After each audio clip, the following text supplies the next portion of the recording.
50 सीटें एनडीए को आ रही है, ऐसा एग्जिट पोल कह रहा है। देखिए, ये एग्जिट पोल के केवल रुझानों से स्पष्ट नहीं हो रहा है। जनता दल यूनाइटेड और राष्ट्रीय जनतांत्रिक गठबंधन के सभी दलों के जो बूथ स्तरीय कार्यकर्ता हैं, निरंतर उनके साथ मॉनिटरिंग पार्टी और गठबंधन के दल कर रहे थे, और जो उनके रिपोर्ट्स हैं उसके आधार पर हम दावे के साथ कह सकते हैं कि एग्जिट पोल के रुझानों से बेहतर नतीजे हमारे पक्ष में आने जा रहे हैं और एक बार फिर नीतीश कुमार जी के नेतृत्व में एनडीए की सरकार बनने जा रही है। फैक्टर वो क्या रहा? क्या वो महिलाएं जो कतार में लंबी लाइन लगा के वोट कर रही थी वो रहा, या फिर जो माइग्रेंट वर्कर्स थे, या फिर जिसको मोदी जी ने या फिर अमित शाह जी ने या फिर नीतीश कुमार जी ने आह्वान किया था आप रुक के वोट देकर जाइए, हमारी सरकार बनाइए? क्या था? युवा था? क्या एक्सपेक्टर रहा?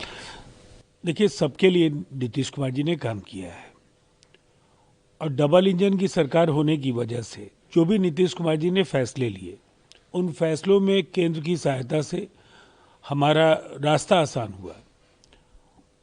अब जो चीज़ें उभर कर के आई, महिलाओं ने जब भी बढ़ चढ़ करके वोट किया है, उसका फायदा एनडीए को और नीतीश कुमार जी को मिलता रहा है, पूर्व में भी। तो ये तो स्पष्ट संकेत है कि दोनों ही चरणों में पुरुषों से ज़्यादा महिलाओं ने बड़ी तादाद में वोट किया है।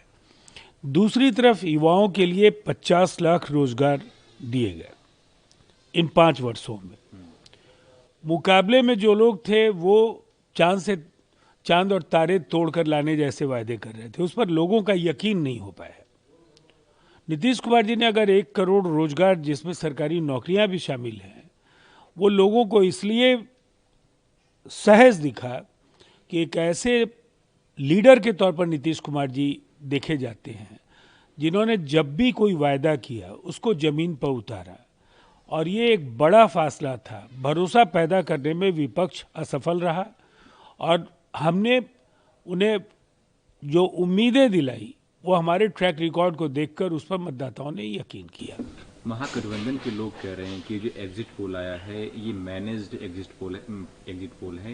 ये 2 दिन ये सरकार बना रहे हैं, लेकिन 14 तारीख को तो सरकार हम ही बना रहे हैं। 150 प्लस सीटें हम जीत रहे हैं। देखिए, एग्जिट पोल के आधार पर हम भी दावे नहीं कर रहे हैं। एग्जिट पोल एक दिशा दे रहे हैं, और सबके सब एग्जिट पोल एनडीए की सरकार बनाने की भविष्यवाणी कर रहे हैं। हमारे दावे का जो आधार है वो कार्यकर्ताओं का और जनता के बीच जो फीडबैक है उसके आधार पर ये एक प्रचंड जनादेश की बात हम कह रहे हैं। विपक्ष मुकाबले में भी नहीं दिखेगा, और विपक्ष के कई दल तो विधानसभा का चेहरा भी नहीं देख पाएंगे, ऐसी स्थिति होगी। विपक्ष तो कह रहा है कि हम 18 तारीख को तेजस्वी यादव सीएम पद की शपथ लेंगे, हम कॉन्फिडेंट हैं। देखिए, मुंगेरी लाल के हसीन सपने कोई भी देखे, उनको हम कैसे मना कर सकते हैं, लेकिन जमीनी हकीकत से अगर आंखें मूंद रहे हैं वो, तो मुझे लगता है ये जनभावनाओं का अपमान है। जनादेश हमारे पक्ष में है, और ये उनके कार्यकर्ताओं को भी पता है, हमारे कार्यकर्ताओं को भी पता है। प्रशांत किशोर लगातार ये कहते आए पूरे चुनाव से पहले कि जो भीड़ है वो जनसुराज को ही वोट देगा, और मुकाबला जो है वो त्रिकोणीय मुकाबला है, जदयू 25 सीटें क्रॉस नहीं करेगी। ये तमाम बातें उन्होंने कही है, लेकिन एग्जिट पोल जो दिखा रहे हैं उनको 1 से 2 सीटें या फिर नहीं भी दिखा रहा है। देखिए, ये मुकाबला पूरी तरह से 2 अलायंसेस के बीच का था। प्रशांत किशोर जी अपनी कोशिश कर रहे थे, बड़े बड़े दावे भी कर रहे थे, और उसी में ये 25 सीटें भी नीतीश कुमार जी के नेतृत्व में हमारी पार्टी नहीं जीत पाएगी, ऐसी चुनौती भी उन्होंने दे दी थी। लेकिन अब नतीजा सामने है, वो तो और उनके लिए राजनीति छोड़ देंगे 25 से ज्यादा आ गई तो। अब ये फैसला तो उन्हें लेना है कि वो आगे क्या करेंगे। लेकिन प्रशांत किशोर के लिए हम लोगों ने पहले भी कहा था कि आप एक चुनावी रणनीतिकार हैं, नेताओं के पीआर को बेहतर तरीके से आप कर सकते हैं।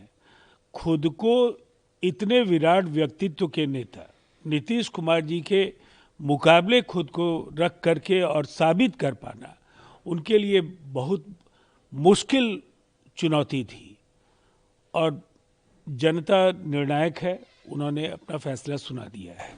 दिल्ली ब्लास्ट हुआ परसों, जांच चल रही है होम मिनिस्ट्री ने, उस केस को अब एनआईए को सौंप दिया है, क्या उम्मीद करते हैं आप? देखिए, केंद्रीय गृह मंत्री अमित शाह जी ने इस पूरी घटना को काफ़ी गंभीरता से लिया।